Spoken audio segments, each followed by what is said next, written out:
నర్సరావుపేట స్థానిక సత్తెనపల్లి రోడ్లోని విజయ్ కళ్యాణ మండపం నందు ఈరోజు జాతీయ వినియోగదారుల హక్కుల దినోత్సవం సందర్భంగా తునికలు కొలతలు శాఖ జాయింట్ కంట్రోలర్ ఎంఎన్ఎస్ మాధురి గారు, అసిస్టెంట్ కంట్రోలర్ జిఎస్ సునీల్ రాజు గారు వీడియో సమావేశంలో మాట్లాడుతూ బంగారు దుకాణాల యజమానులకు తగు సూచనలు ఇవ్వడం జరిగింది. జాతీయ వినియోగదారుల దినోత్సవం జరుపుకుంటున్న సందర్భంగా రాష్ట్ర వ్యాప్తంగా వారం రోజుల పాటు వినియోగదారులకి రకరకాల ట్రేడ్స్ మీద అవగాహన సదస్సులు ఏర్పాటు చేయాలని మాకు ప్రభుత్వం నుంచి ఆదేశాలు ఉన్నాయండి.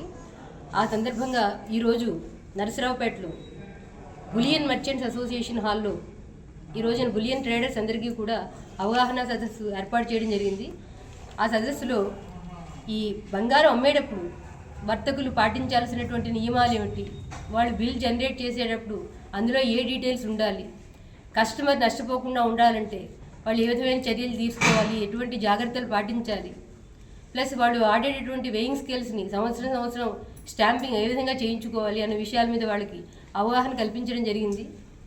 అలాగే వాళ్ళు అమ్మేటటువంటి వస్తువుల యొక్క బరువు ఏ విధంగానూ కూడా తేడా రాకూడదని, వస్తే కనుక వాళ్ళ మీద చట్టపరమైన చర్యలు తీసుకుంటామని కూడా చెప్పడం జరిగింది. Thank you.